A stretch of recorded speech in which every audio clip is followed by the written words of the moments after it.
welcome to the live stream. We're having a live stream. I'm so excited, and I've done it once before, so I kind of know how the tech works now. Kind of. Don't get too excited about that. We'll see. We'll see if I have zooming issues. That's my main bane of my existence. We'll see. But the exciting bit is, regardless of my zooming issues, we are going to have a giveaway. Woo! Oh my gosh. This is because one of our fanfiction people who are amazing, named Renee, has donated one of the fanfiction writing masterclass accesses so that we can give it away here, which is so great. So if you guys want access to the fanfiction writing masterclass, what you got to do is just comment sometime during this stream. It doesn't matter what you can say. You can say like cow or duck or ask a question. That might make sense. Or quack. Doesn't matter. But if you comment on the, exactly that way, if you comment on the thing, on the chat, then we have your name and we're going to put it in the little random generator thingy, which will pop the name back out. And then I will announce it at the end of the live stream. And you will have won the fanfiction writing masterclass. So quack away. In that case, shout hello, hello. That works as well. Hello, hello. Hi. So I was thinking that basically this live stream is going to be about question and answers of all types. A lot of them that we've gotten are, of course, about the 20-minute plots that are launching this week, which is exciting. But if you also just have general writing concerns or you're stuck on something and just questions about how to do things, doesn't matter. It doesn't have to be 20-minute plots based. We'll answer those too. So that's exciting. Post them in the chat. Also, obviously, that gets you entry into the thing. So that's exciting. Giveaway. I figure what we're going to do to start off is one of the questions that I've been receiving is about the two different romance types, the external and the emotional obstacle. And one of the reasons those two plot types can be confused is that a lot of the kind of plots that people really want to write actually require both interweaving, which obviously can be a little hard. So we're going to interweave one and do one as an example so that you can watch how that works and see how it works and then be able to do it for yourself if that's one of the things you want to write. And if not, you'll get to watch us make a plot live, which is also, oh, it's so fun. It's like one of my favorite things to do with them. So yay. Also, hello, Savannah. Oh, that's exciting. People on the chat are cracking. Oh, it's so exciting.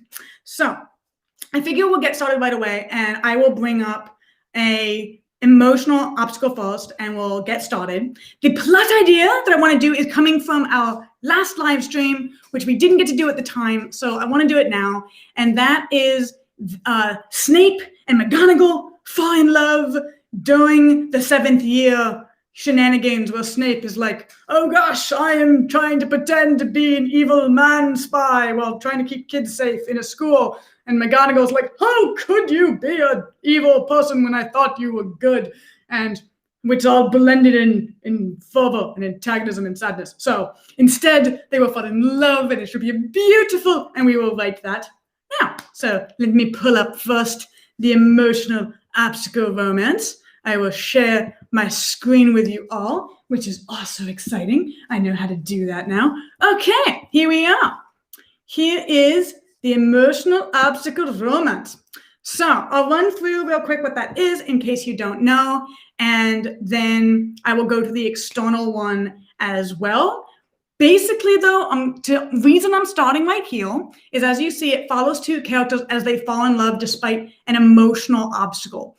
And so this is the thing where the two characters start in an antagonistic state of some sort. They disagree, and that's where they're butting heads. So that's where I want to get started, because Snape and McGonagall are going to be like, you, how could you do this to me? And Snape's going to be like, why didn't you trust me that I am a spy you didn't realize? And the drama. And that's all what this plot is about. So that's going to be the emotional obstacle on both sides. And we'll see that one resolve into them liking each other and being attracted to each other and wanting something to bloom. And that is where the external comes involved, because the external obstacle is like two characters that would be with each other if not for the external thing that's in the way. And in this case, it's going to be Snape is a spy during a war that you kind of don't want to lose, and maybe having a relationship with one of the leaders of the opposite force makes your position as a spy a little more tenuous, a little bit problematic, little bit. So that's going to be the thing where he's like, I can't be with her. It would ruin the war effort. And she'll be like, oh, we can't be together. It'll ruin the war effort. And then they're going to have to be like, who needs war? So, or whatever they actually resolve. We'll figure out how they do it. We will work together. So it's going to be amazing. So let us begin here with the first part, which is their emotional obstacles, romance, and then we will see how that interweaves with the external once we get there later in the story. So, real quick rundown. As I said, these are romances in which the two characters, for some reason, have an issue with each other emotionally of why they don't get along and do the kissing part. So, that's the general gist. The status quo is basically usually the first couple sentences, paragraphs, scenes of your story, depending on its length. That's like, where are your characters at? Like, what are they generally doing and caring about when they begin? And so in this case, it's the initial antagonism, and we'll start off right in canon, and we'll see how it goes. And we'll apply all of these to our fanfic as we go. So then we go with the plot trigger and an emotional obstacle. That's what like introduces them or makes them emotional obstacle or forces them together. And motivation is the thing that makes them need to spend time together. Then there's the setup, which is the general details of the emotional obstacle and the thing that forces them together and just what the gist of the story is. And then the stakes, which is usually doesn't really mean anything in one of these. So there's usually not a big thing that's like the reason why if you don't fall in love, we hate you. That's not really a thing in emotional obstacles, but in some plots there are, which is why it's part of the sheet, the sheet. So it doesn't really matter here. Moving on. The first action is the first thing that they do, which is usually being like, oh, you awful person, I don't like you at all. And we'll see what they do. And then it goes into the middle.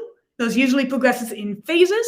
And we're going to go through and like pick what the phases are that we think are going to pass through in the progression towards the mutual appreciation and everything that's not, thinking each other as awful people.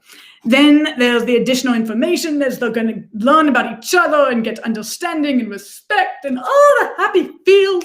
But in the meantime, there will be tension, which is the thing that increases and like makes you go, oh gosh, there's a tragic misunderstanding or past betrayal or something that makes you go, oh my God, oh, the humanity. And then there's the low point, which is when the characters like, this doesn't always happen. We can decide whether or not we want it to happen with our Snape McGonagall story, but this is when they would like believe the worst of each other and attempt to pull away and be like, I can't handle you anymore. And then there's the climax, which is the final trial when the characters overcome that emotional obstacle, in this case, the antagonism, and accept that they are in love. And then there's the confirming incident, which is a moment that's like, hey, they are in love. They're going to stick with this. They've decided to do this.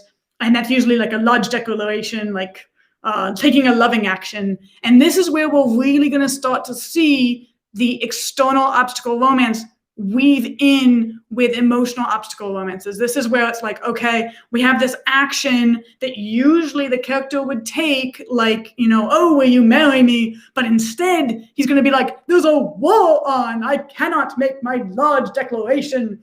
But eventually, that big declaration is going to be whatever he does, negating the external romance. So we'll have to see what that means in this case with our Snape McGonagall. But if this were a Draco, it would be the same thing where Draco's like, but I can't be with you, Harry. I am a Death Eater. Voila, the external romance plops itself right in, right there, right before the reason why he can't make the big thing. So then there's the reward, which is usually the like newly established relationship. And oh, it's beautiful. But again, because the external romance is going to come in and just like put a damper on all of this and be like, nope, there's not going to be that same reward for realizing that the characters are in love with each other. Instead, they're going to have to be like, oh, but the war effort, the sadness and So the reward will get delayed, and all of this like happy ending stuff is going to happen after the external romance and not right now. So that's a little bit of how you can see them start to like interweave at their ending, which is how plots, when they're happening, like one plot happens, it ends, then the second one happens. Usually a lot of these end bits get pushed to the end of the full story. So that's what we're going to see how it does, and I'll be able to show you a little bit better about how this works as we actually go through and do it with an example, which is why I want to do a Snape McGonagall Snagamagal. I think that's okay. That's what I'm going with. It's a Snagamagal. I finally figured out how to say that. It won't bring me down. So we begin with this, which is our 20-minute plot worksheet. So this is where we take that general information about what the plot is and its definitions, and instead ask the telling questions that lead us to form one of those plots. So this is the beginning question that we sort of covered real quickly before. What moment establishes a strong status quo before the character meets their love interest and/or emphasizes the already created emotional obstacle keeping them apart?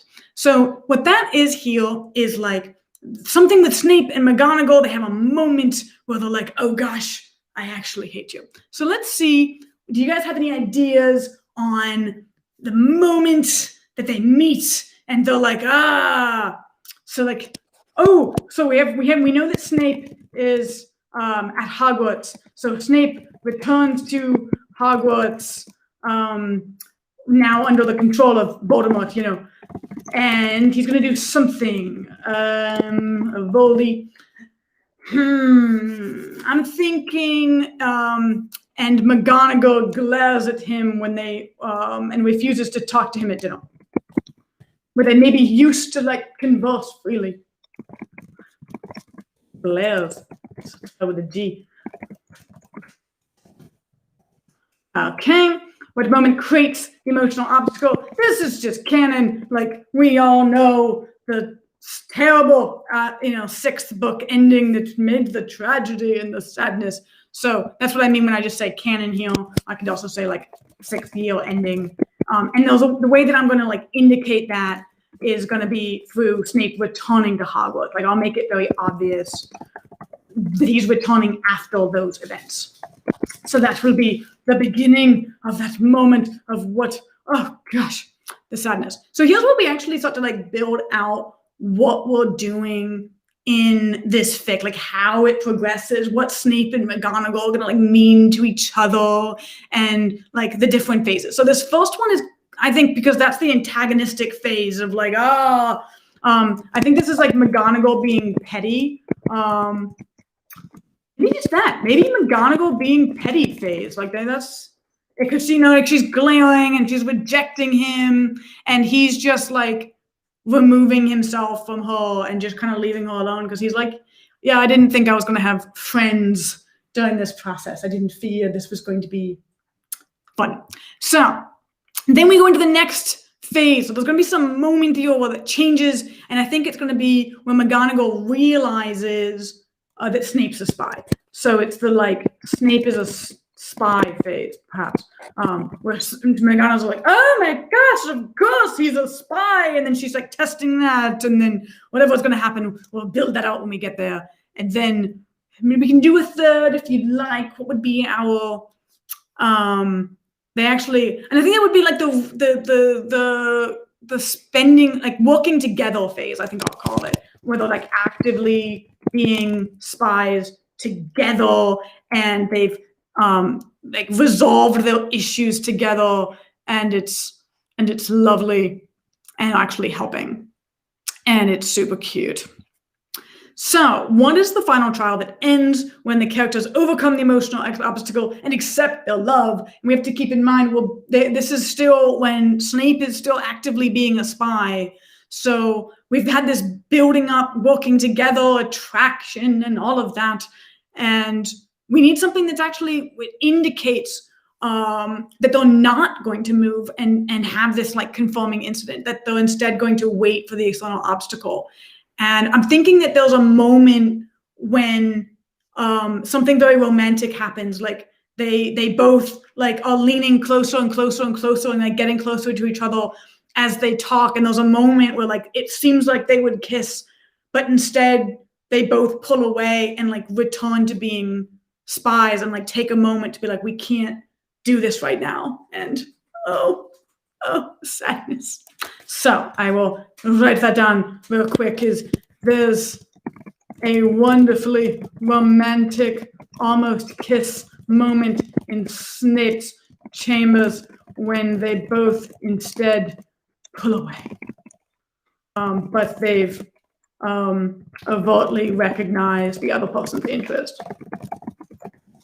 And what moment confirms that they've cemented their romance? None, or not until much later. No, none/not until after the external obstacle romance is complete. And then there's like a little sad face there because it's just tragic. So now we would go through the beginning. It will be beautiful, and we will do this as what happens in the beginning. And let's see. So this we would just copy and paste from before. We have the status quo and the plot trigger again. So I don't have to copy and paste canon. I remember this from last time. But I will go back and go, oh God, too much scrolling, and just copy that there's this moment when Snape walks in and, oh gosh, it's so dramatic. Then what moment establishes the character's need or motivation to spend time with each other? And this is going to be, again, Hogwarts with Snape as a spy headmaster and McGonagall, oh God, as a professor. So remember, as we go through here, if you have any ideas that you're like, oh my gosh, I know what is the moment that establishes the details and the nature of the emotional obstacle disrupting them. I know the moment. Post it in the chat. I can see you guys as I go here, and I will take your things and be like, okay, we write together. But in the meantime, I will keep going on. So, okay, so this setup here is the moment where you're reading this fanfic and you go, I understand the problem. So it's something where I think it's going to be, this is the thing at dinner, McGonagall does not like return to the lovely way that they used to treat each other, but instead gives Snape the cold shoulder, and Snape is like understanding of why. Even though he doesn't understand why, instead he's not like, oh, because I'm a spy. He's like, you don't get it, you dumb. So that's what he'll. Snape realizes that McGonagall believed his treachery. Does anyone know how to spell treachery? Treacher. Yes! Believed his treachery and is super sad about it. Okay, that is. So, and then what moment establishes the stakes for failing or succeeding? I think we can all agree that the seventh book of Harry Potter didn't go well for anyone. So I think that what we can say is that the stakes of it failing are just like canon, and we indicate that canon is progressing and it's, progressing badly, and give this indication that if they could work together, something better could come. So I'll say canon and the potential of a better outcome. That like if they work together. So like if we can think of like little moments that would have that feeling, this is what you'd want here. To keep in mind as you do these, you can have them be really, really, really broad like this and abstract, but you can also get super, super specific. So these things, like they're a little bit easier to actually write from if you're really specific. I like them to be broad so that when I'm writing, I'm like, I know what I'm trying to write, what kind of the scene's supposed to do, and I find out what the dialogue, like how I actually make it happen as I start to write. But it's up to you how specific on these you want to be. Okay, then there's the first action. What does the character do in response to like needing to spend time with the other? So I think this is going to be like what happens in the office with Snape and McGonagall, like when they have to have meetings with each other. And I think that Snape, who's hurt, is like Bulbeck replies to everything that McGonagall says, where he's never overtly lying, but is always kind of fighting back. So I think that Snape, oh gosh, it's so high up. He's a very tall name. There we go. Snape makes acerbic replies. Okay, there we go. And we have to McGonagall's attacks in his office. Okay. Well, actually, you know what? Because this is the first thing that happens. I think this is actually what's going to happen in the Great Hall when she's being all like giving him the cold shoulder, and this is the first thing that he does. So she's being obnoxious. He realizes, oh, you actually believed that I was a spy. How could you believe that? And then he's just like acerbically, sarcastically responding to everything she says. I love it. Okay, we have a beginning starting to form and take shape. Remember, if you have any questions about both how to write or generally like how to use these sheets, post them in the chat. We will go over them. And also, if you have any ideas, either way, whatever you comment, if it's those things or if it's quacking or mooing, you'll be entered into a giveaway for the fan fiction writing masterclass at the end of the live stream. So keep going. We'll keep going forward. Now we have the middle, and we have to remember what the phase names were. So I have forgotten, which is nice already. McGonagall being petty phase. Oh yes, my favorite. There's something so good about McGonagall being petty. If I could spell her name.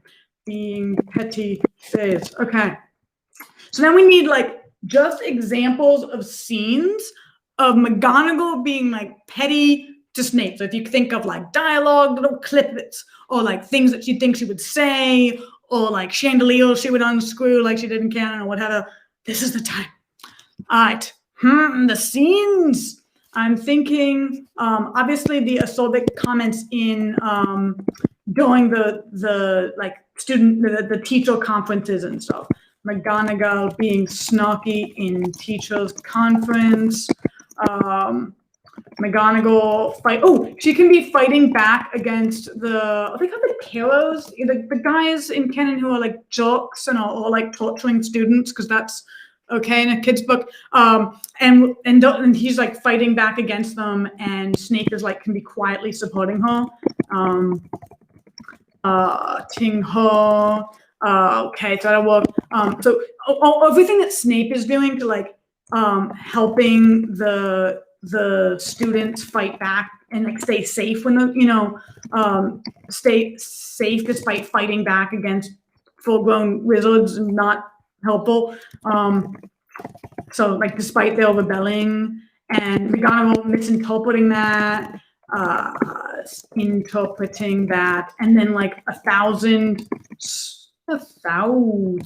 snarky comments at in the Great Hall, because I just love the image of them like sitting next to each other and her just like attacking with all of her amazing acerbic wit, and him just sitting there like all dignified and refined, like in pain and sad about his friend treating him this way, but like at the same time just like maintaining his position, which then later she can be like, oh, so amazing, I'm so impressed.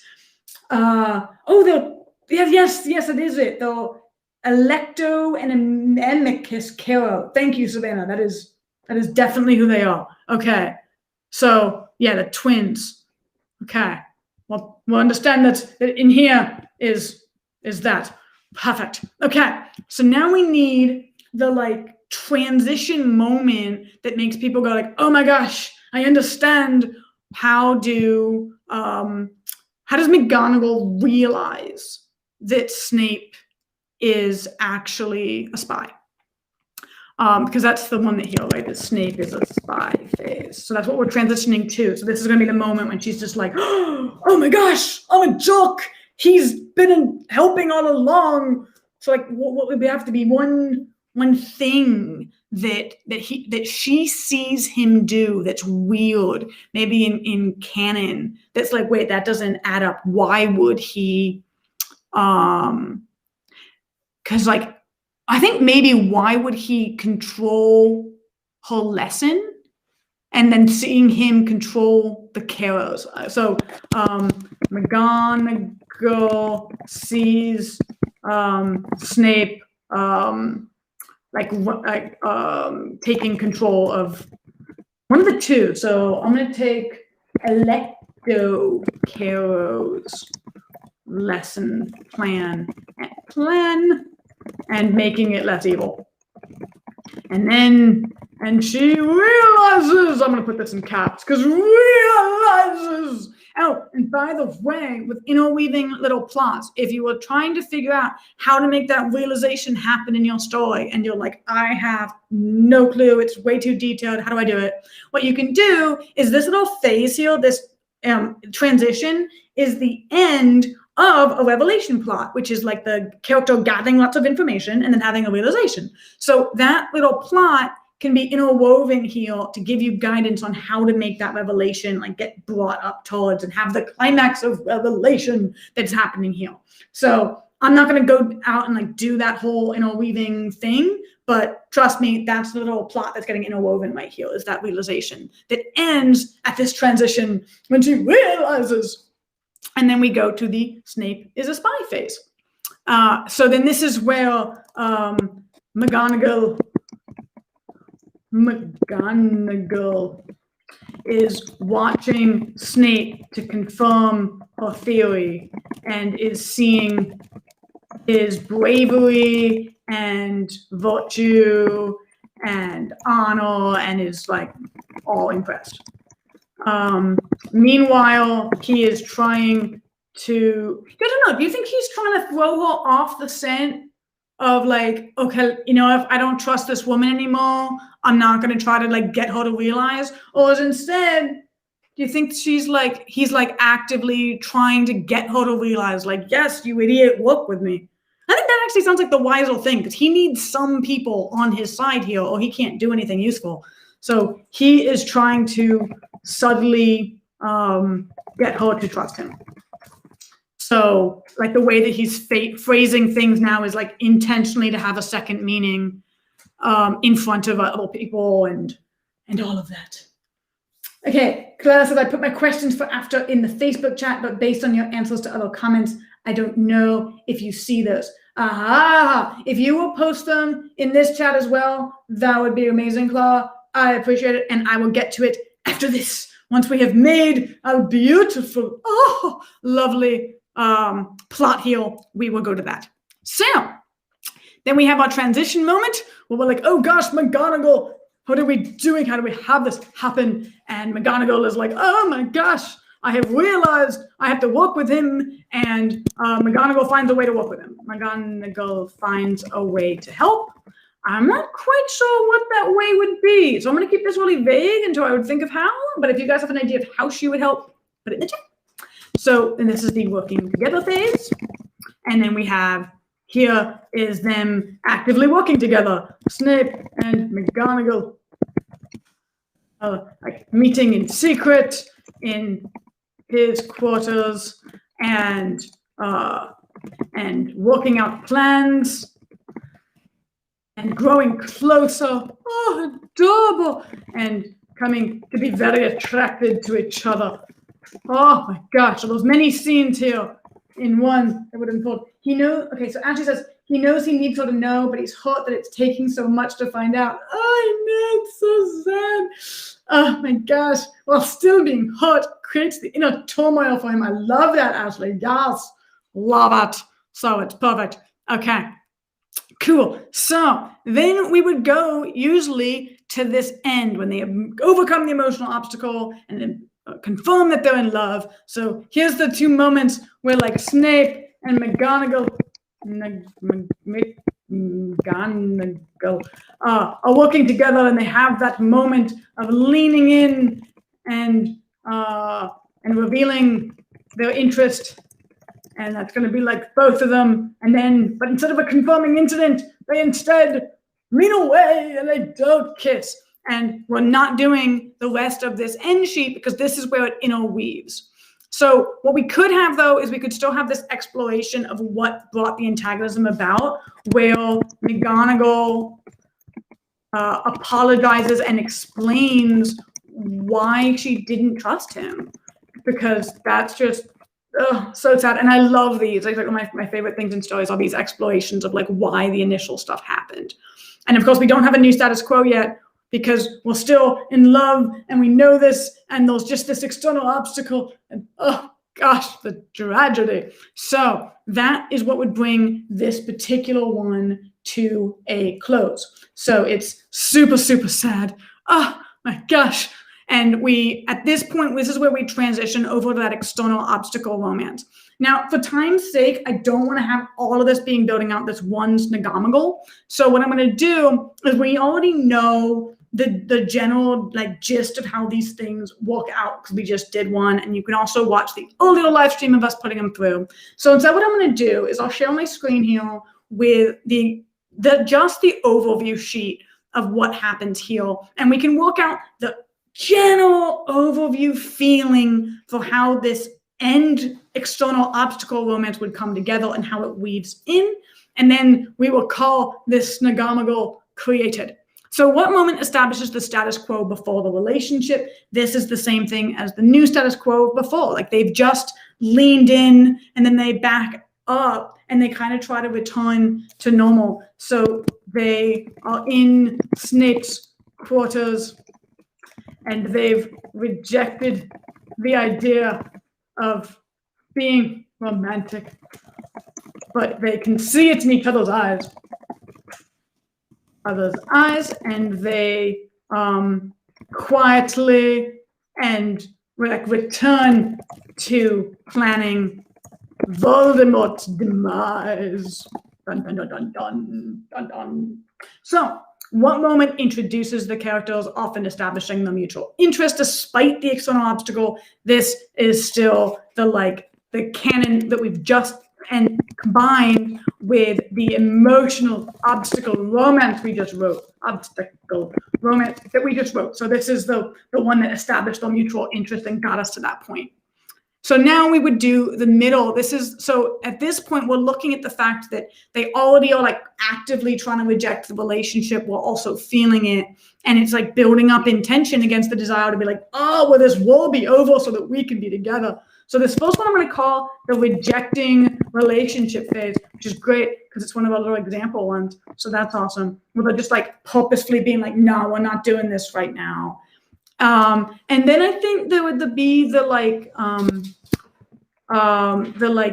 growing closer phase. So this is where they're working against they're keeping each other apart. They're not being in the emotional obstacle, but they're still working together against Voldy. And so they're spending all these times getting to have these conversations as if they're not dating, but oh my gosh, it's just it's lovely. So that'll be that all of those there's still the tension of the not getting caught, and they're pretending at dinner not to know each other and to hate each other, but they're actually kind of growing closer through it, and it's I think it's going to be hilarious because they just all of the acerbic comments are now shared meaning with each other, and they're attracted to each other, and there's tension, and so it's gonna be great.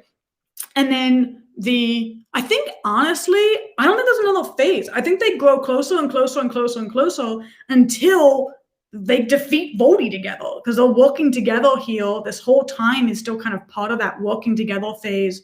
And eventually they're going to defeat Voldy. So working together, they implement a very clever plan.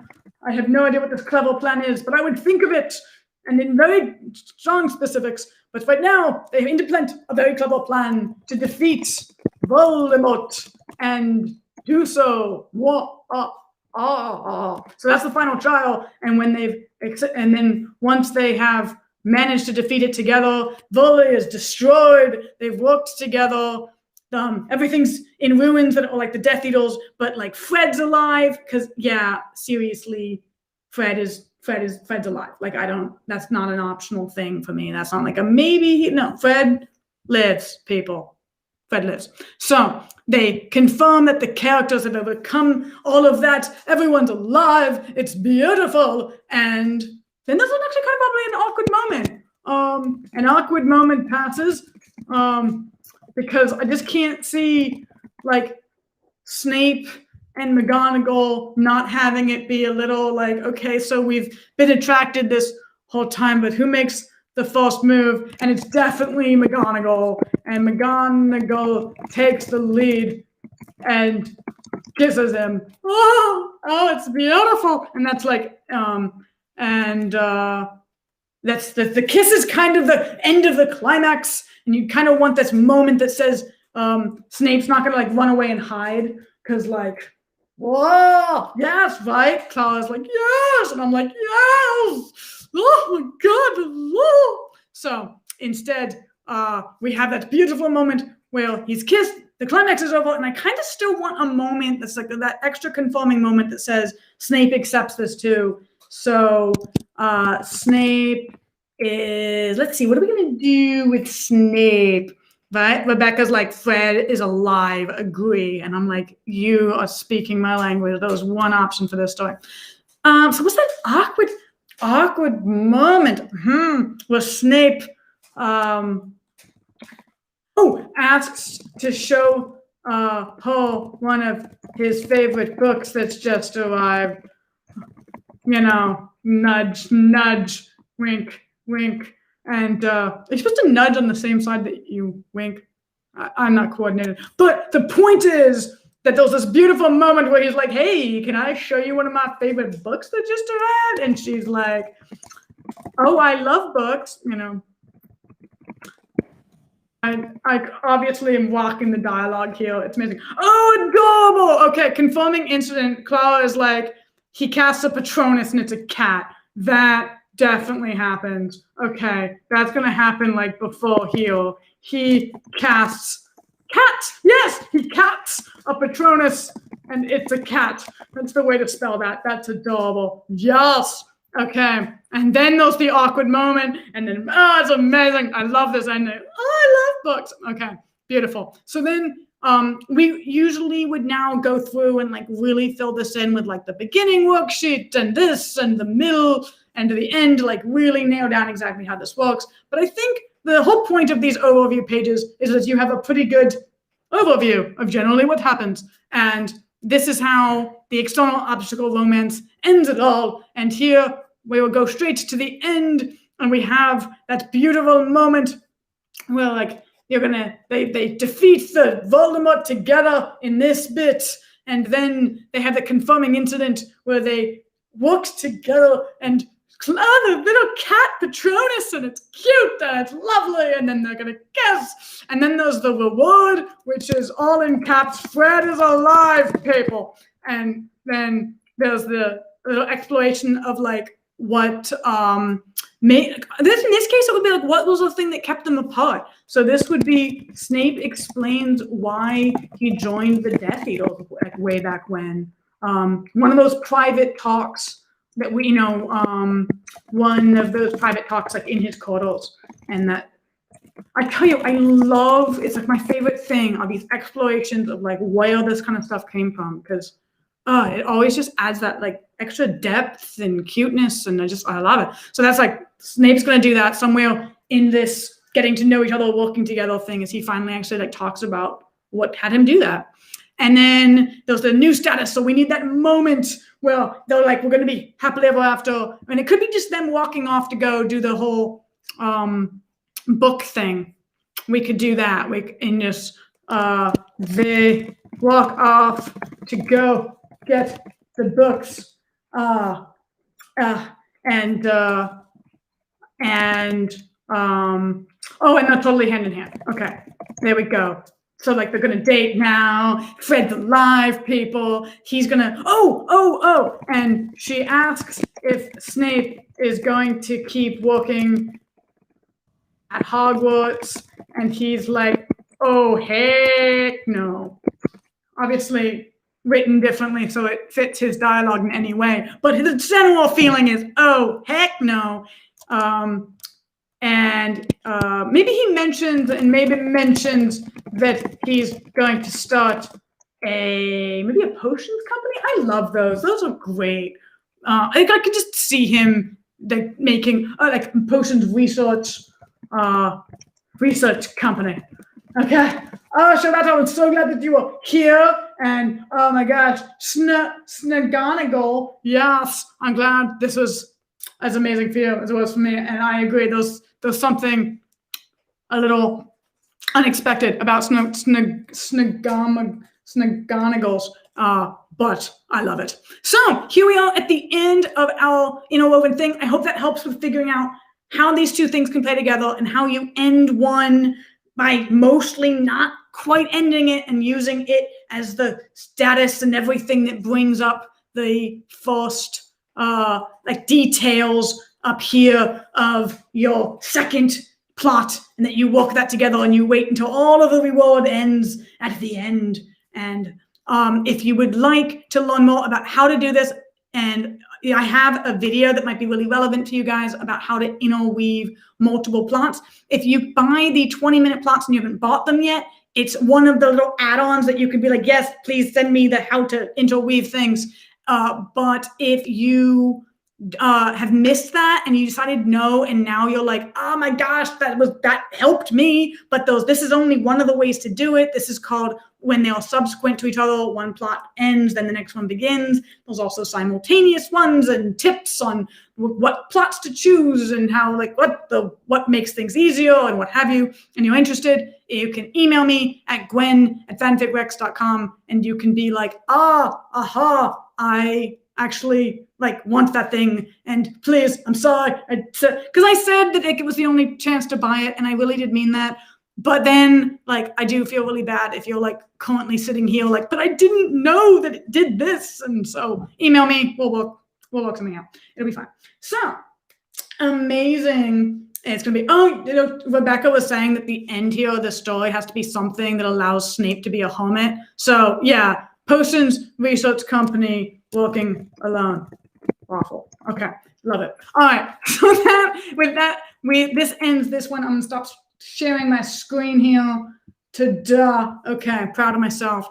And we can move on to general questions and answers, either about interweaving plots, if that works for you, or if you are looking for other questions. I have a couple here that people have already asked. So what I'm going to do is just start answering the ones that I've already received. But otherwise, post your questions in, I think it's that way, in the chat. And again, you'll be entered to win in the giveaway of the masterclass. And regardless, I'll also be able to answer your questions that way. So exciting.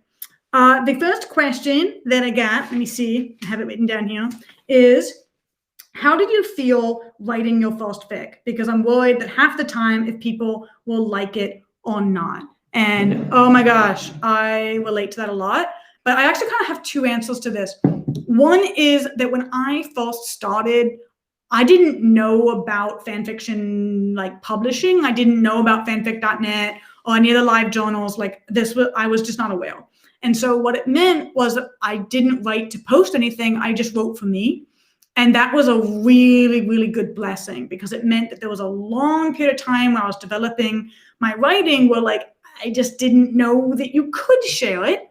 And that meant that I really focused on the fact that the story I was writing was because I wanted to read it and because I loved it and because it was neat and fun and cool. And that helped me a lot. And so one of the things I recommend is that if you're struggling with these feelings, you can decide, you know what, I'm going to write for me. And maybe I need to decide that I'm going to shove this in a drawer for a little while. And that's okay. That's allowed. You're not required to publish to still be a real fan fiction writer and to still enjoy this hobby and love it and join us. You don't have to publish. And for me, it was really valuable to have a little bit of a period of time where I didn't. But that said, there's also a really cool opportunity to be able to say, oh, you know what? Once you start publishing, you have to face a lot of fears. My first time when I published, my second answer here, oh man, I definitely worried a lot about whether or not people would like it. And that was a really hard thing for me. But the nice thing was I could say, okay, you know what? I could just shove this in a drawer, but I'm not going to, because I want to practice facing this fear. And that was really, really good for me to do. And it was wonderful. And I learned how to know that my writing wasn't exactly where I wanted it to be. And sometimes people on the internet are not the nicest they could be. But at the same time, my writing was still for me, even with that external pressure. And at the same time, I loved sharing it. I loved having other people be able to read it. And that was fun and rewarding, and a really good way for me to face that fear of failure with the reward of sharing with others. So it kind of is, my answer to this would be, read yourself, pay attention to how you're feeling, and choose the moment when you want to face the fear and when you don't. And that either way is absolutely okay. And just allow yourself to be flexible with when you do what. Okay, the next question I have is, what plot do you think might be easiest to interweave for beginners if writers aren't comfortable doing so yet, but want to? Ooh, this is a really, really good one. I think my answer to this is not so much picking out specific plots, so much as the plots that you read the most of. These plots are really defining the tendencies within a plot. Like, this is what people tend to do to write these, and this is what readers expect to see. So if you follow, those tendencies, by the end of it, people are going to feel like you fulfilled their expectations, and they feel fulfilled, and the story works in that sense. You will have a much better intuitive sense of this when you've read a lot of that plot type.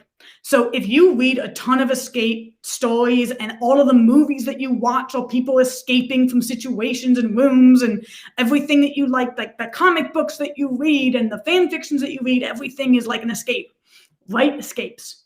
If the same thing is true for you for romances, you're going to have that intuitive sense of like what should kind of happen next, and you'll have ideas of what you'd most like to see. And this is especially true in fan fiction. With fan fiction, if you write like the Snugamagal that we just wrote, I wouldn't be surprised at all if you went out and looked on the internet and a few of the scenes that we discussed have already been written, just because like people have the same kind of idea about the same characters and how they'll interact.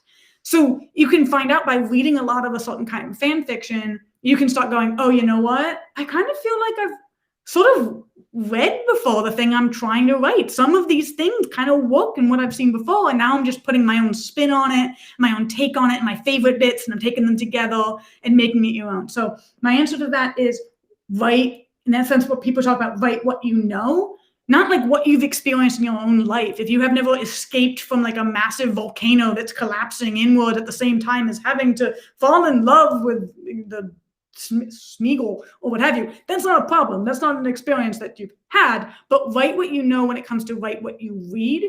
When you're starting off, things will be easier. So next question that I have is, how do you differentiate between character arcs and internal character-focused plot?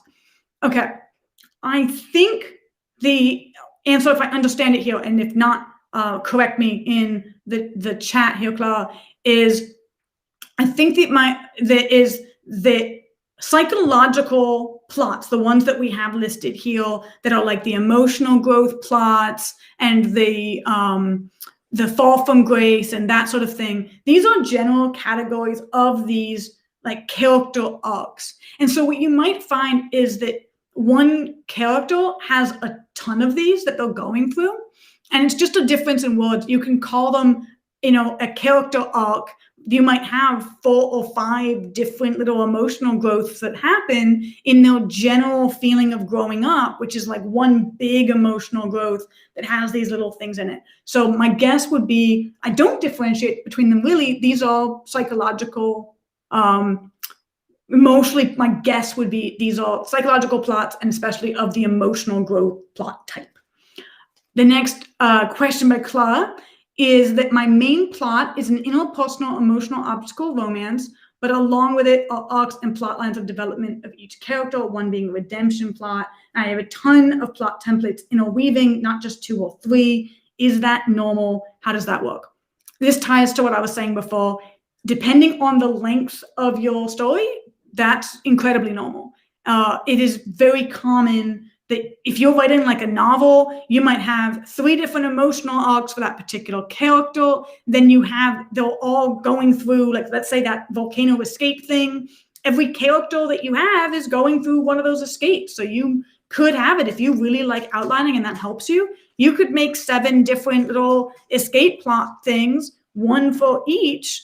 And then you have like 7 escapes, 1 for each character. So like, you can really get more and more detail into what's happening in your story, the more of these plots that you use, and the more that you have interweaving, and that's absolutely normal. That's not a problem. So this is also the final call to ask questions in the chat and enter to win the giveaway for the masterclass. So if you're interested, put your questions in now, and I will answer them. In the meantime, I've got one last that people have asked before, which is a pretty big one. It says, what causes writer's block? Okay, so I could make 3 different hour-long videos on the different types of writer's block and go with the big thing. But I'm going to go a little shorter and say,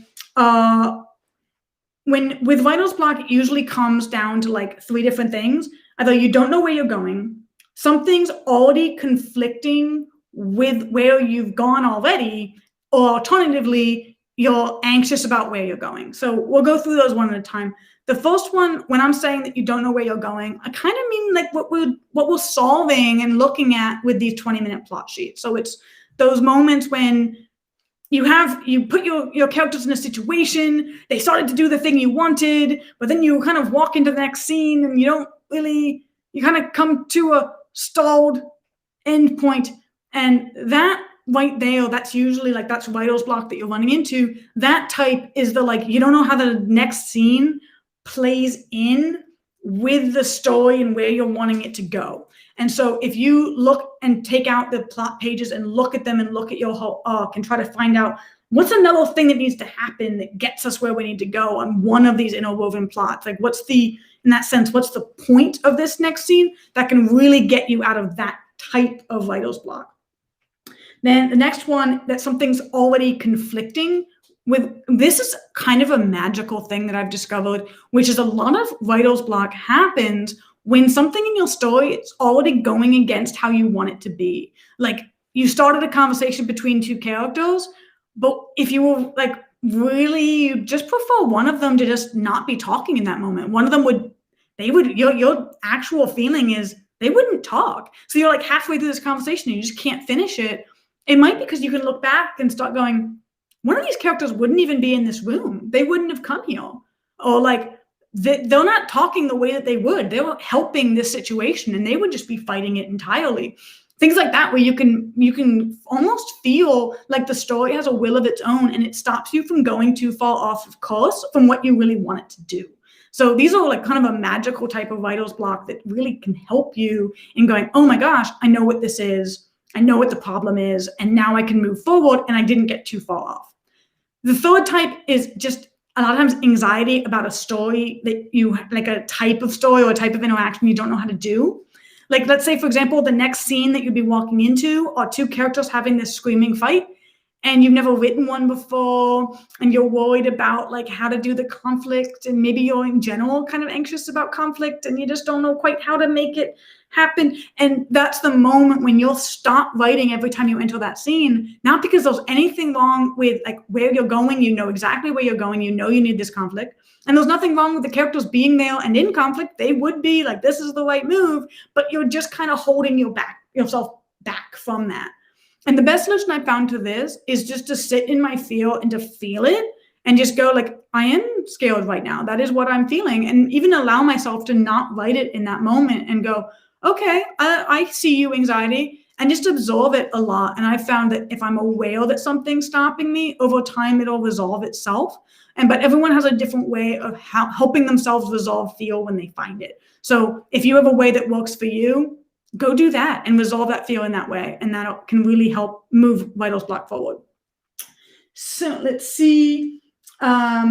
Rebecca has said, this is not a question, but I already have all 3 products, so you can take me out of the giveaway. That is the most kind thing to like say and put out there.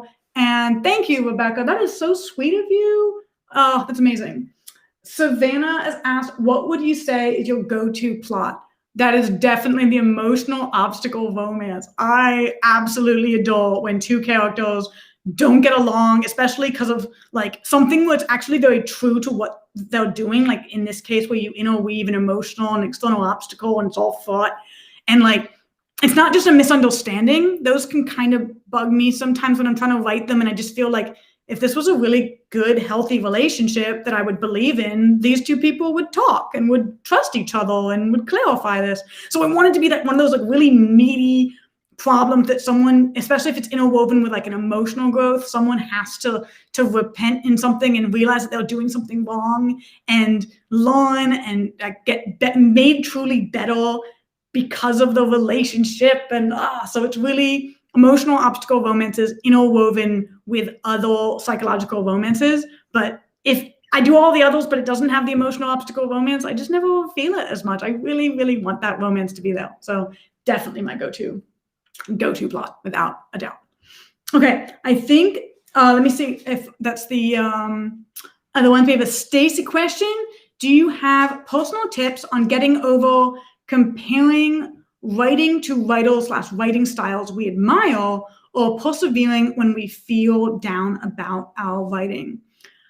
Oh gosh, yeah, I do. This is where I found it really helpful to reconnect with the joy that a particular idea has given me. Because I found that one of my best cures for anxiety is gratitude and joy.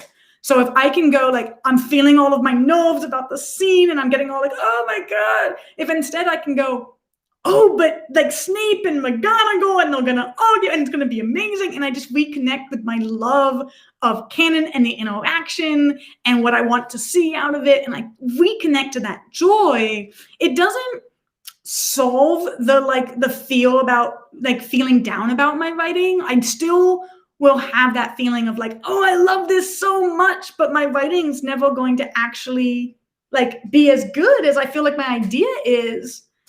What do I, that can be, I still feel that, and that can still be hard, but at the same time, it'll keep me going, because I'll be yeah, that's true. And by the time I write this and my writing improves, then I'm gonna have another idea, and my writing won't be as good as I want. I want my writing to be perfect, right? So my idea is never going, my writing is never gonna be as good as I want it to be, to pay respect is sort of the feeling to my idea, because it's never going to be perfect, and that's actually what I want. But at the same time, I can be incredibly joyous about my idea and about the fact that I'm going to have even a little bit put in place, then I can still kind of get over that hurdle a little bit better.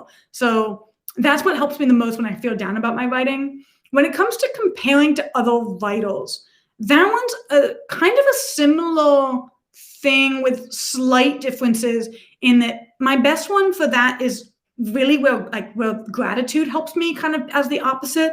If I can present, if I can see someone's writing and I can feel that feel and that pain of oh, they're better than me, they made this scene amazing and mine was kind of clunky, if that's what I feel, whatever it is, I can also take that moment and go, I am so grateful that this person taught me how to do something. And I'll look at that writing and I start to take notes and go oh, what metaphors did they use that really brought that alive for me, and start seeing if that can inspire me for some of my own. And I just start diving into what they have to teach me.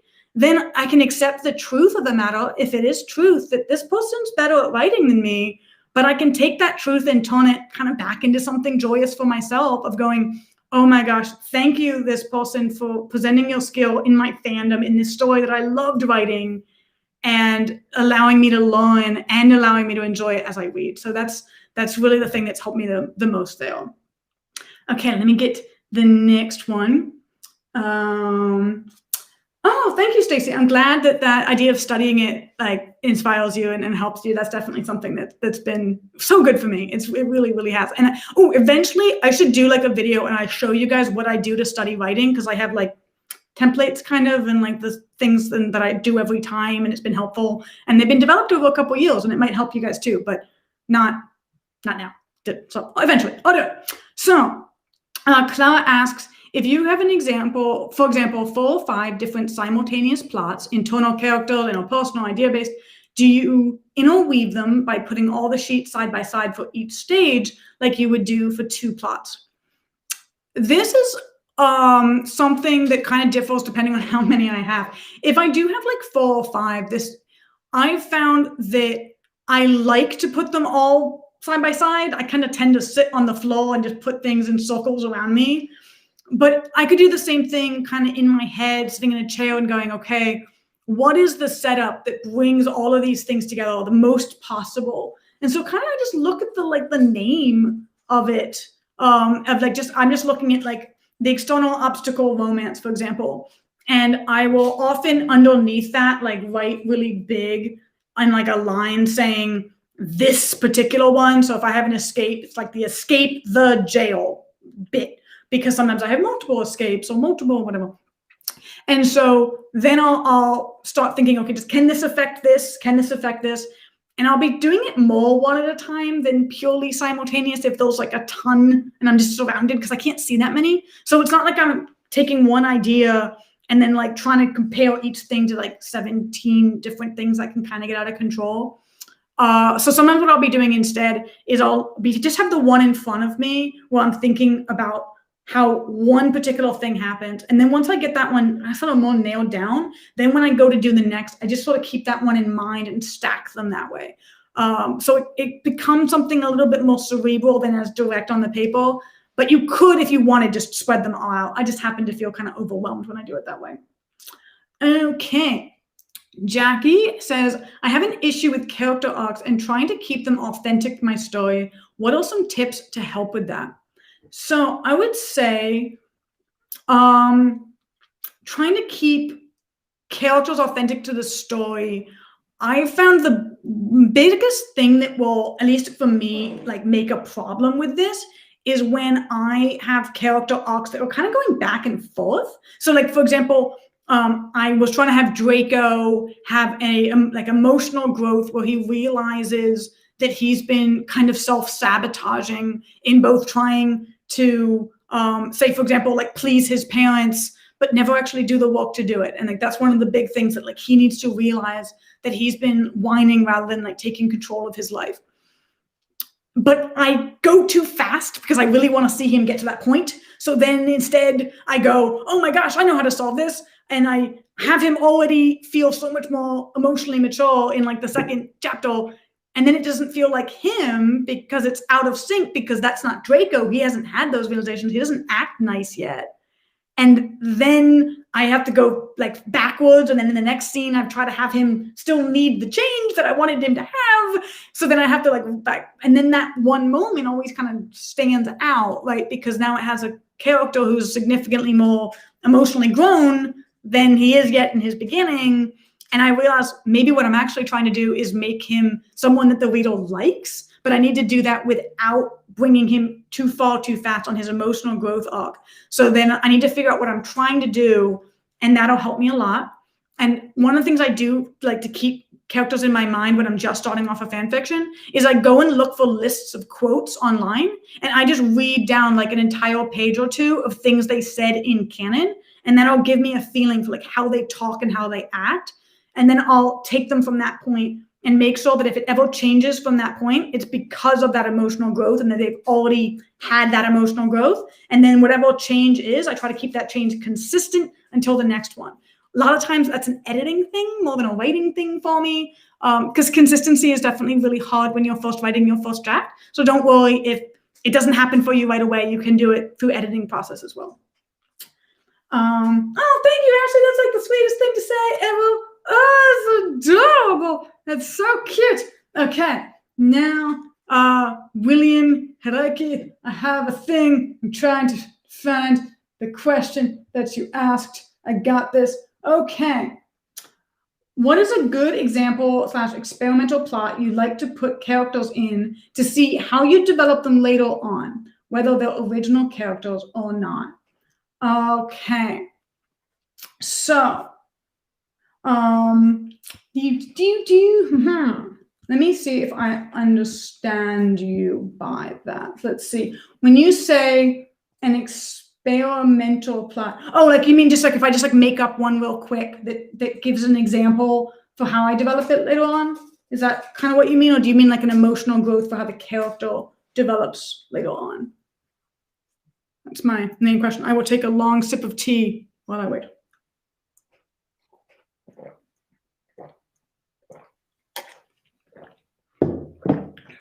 Okay, I'm going to assume that you mean, like growth-wise. Okay, so can I give an example of an emotional growth to see how I would like develop emotional growth? Is that sort of the idea that you have? Like how? So say for example, what's an example of?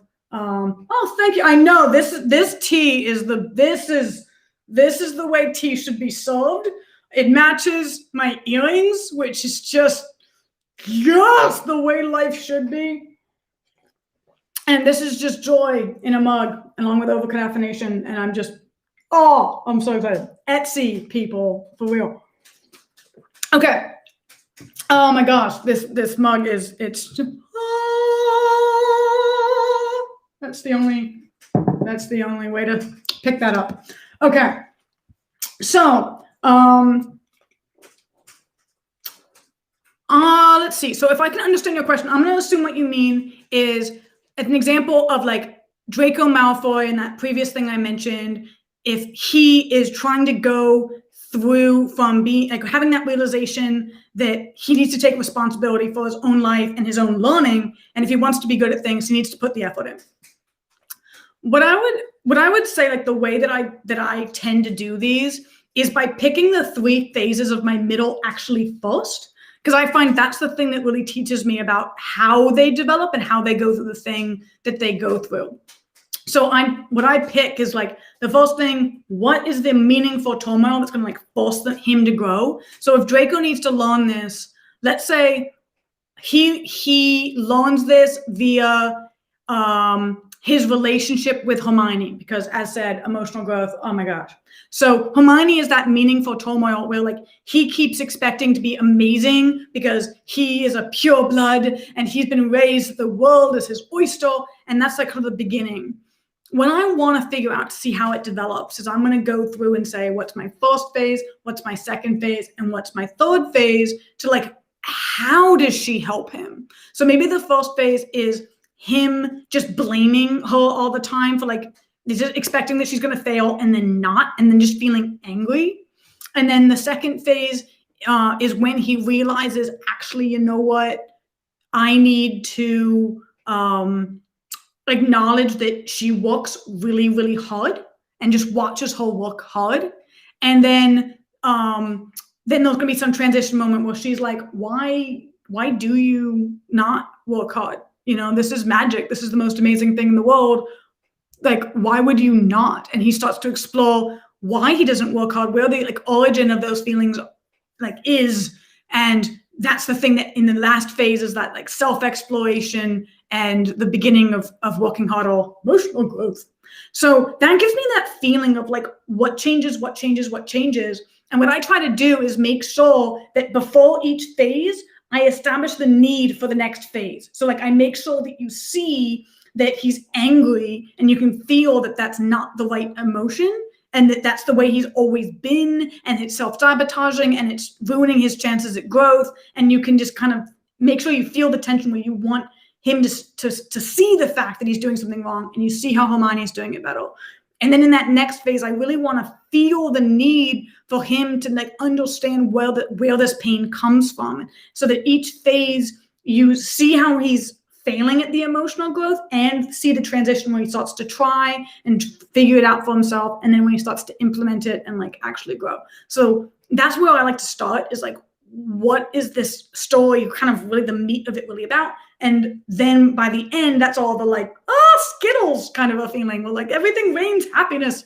But that middle is really for me where the character develops. So if you're struggling to develop one of your characters, what I would say is like, see if it's possible for you to figure out what the meaningful turmoil is and what the phases of the development are, and make sure while you're writing that you know which phase you're in and that you're establishing the character is as they currently are, and that you're not making them act like they're in a later stage of development, and you let them be failing, you let them mess up, you let them be worse so that they can get better, and you just kind of don't skip forward until you do it intentionally.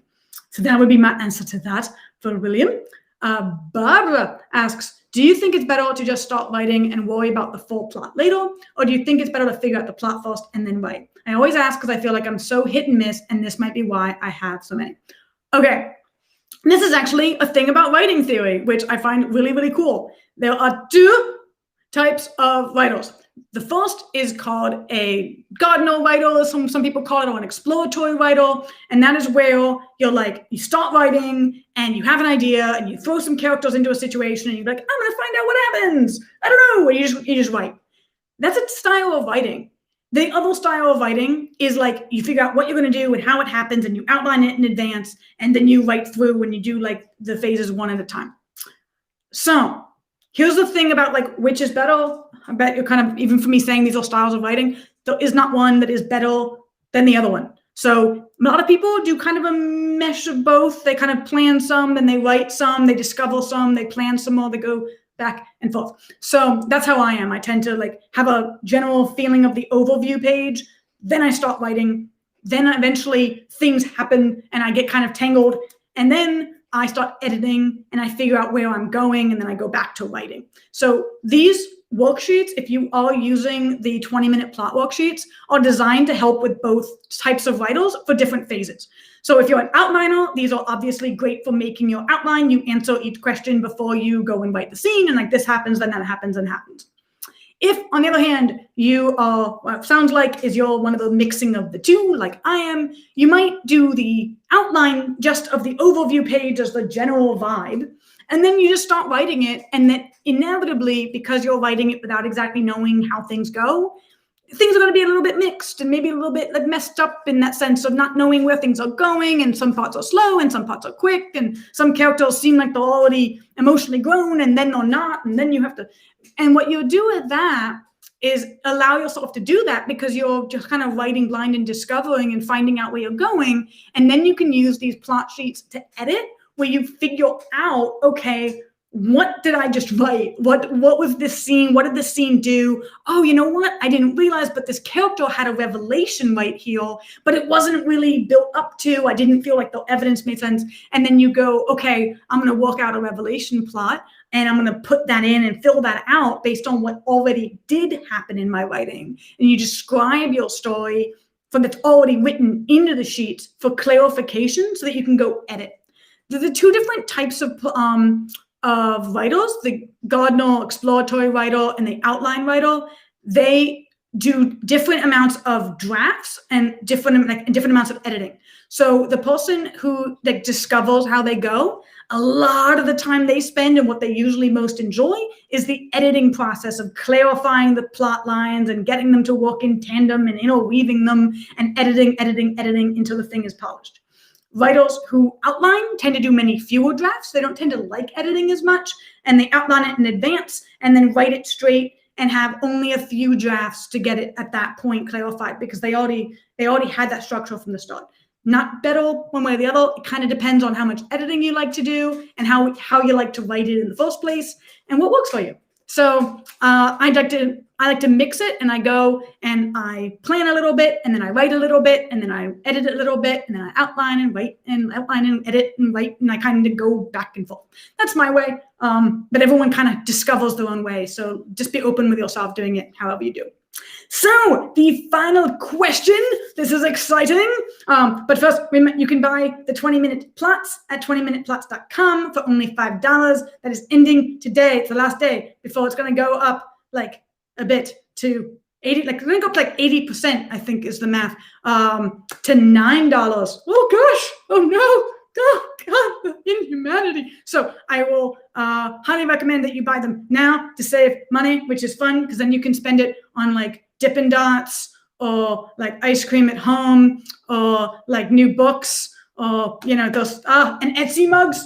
Ooh. So just, you know, I highly recommend buying it now. But the more importantly is that I will send the winner in a moment after I answer the final question.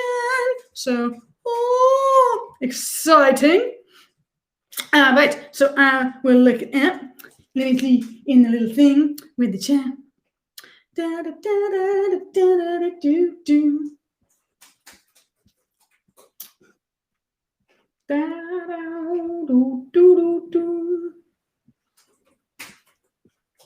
Ooh, one person says I can become famous by doing things like by buying views and stuff. I'm not going to do that, but that's still an exciting thing. I'm not going to do. Okay, so final question is actually a very simple one, which is what is my favorite fandom, which you think would be simple, but it's actually not because this changes constantly. I kind of go based on how happy I am. So like I will switch back and forth. And my general feeling is that when I want something that's like really plot-based, I tend to do Sherlock, specifically John Locke's. And when I want something that's power trippy, I do Merlin, because, oh my God, it's a king and the most powerful wizard of all time. And then if I don't want either of those and I'm looking for something where like there's every different kind of character that it behaves badly towards each other and can be grown as a person and it's beautiful and in love, then I do Harry Potter. So I definitely go between the three. And I'm looking for a new fandom right now. So if you have any suggestions, send them to me. But now I can announce the winner, which is amazing, which is Barbara. Oh, yes. All right. So, Barbara, you get a free access to the fanfiction writing masterclass, and I will send that to you. So I'll get you the access and stuff, because I'm not very tech savvy, so I don't know how to do here. But that includes the 20 master plots, which is amazing, and that includes the weed video. So you actually get the whole little packagey thing. So that's amazing. That is due to Renee being like the most amazing person in the world and donating that to us and to you. So grateful to her. That is amazing. And send her all of the thanks. So congrats, Barbara! Woohoo! She's one of our and if you want, I suspect Renee is one of our Facebook group members. So you might be able to find her in the Facebook group and send your thanks directly if you just make a post that's like in the Fanfiction Writing Academy on Facebook. So I highly recommend that, but either way, I will thank her in your name because that's so cool. And that is all for now. That's all the questions that we've gotten. I hope I have answered all the questions that you guys have. If not, post them in the Fanfiction Writing Academy on Facebook. I check it in the morning and I check it in the evening and I get really excited about it. And I try, and we have some absolutely amazing community members there as well. I know some of you guys are here today and they will help answer your questions as well. They have been so cool and it's so exciting and people talk together and it's amazing. But for now, I'm so grateful that you guys came to this live stream. It was amazing. I had so much fun. I can't wait to do it again. So, oh my gosh. And oh my gosh, Savannah says I should check out Hannibal. So I would definitely check out the Hannibal fandom. I've seen a couple episodes of the show, but I've never actually seen anything other than that. So that's amazing. Thank you, Savannah. I will go do that probably right now. Happy writing, guys. Bye.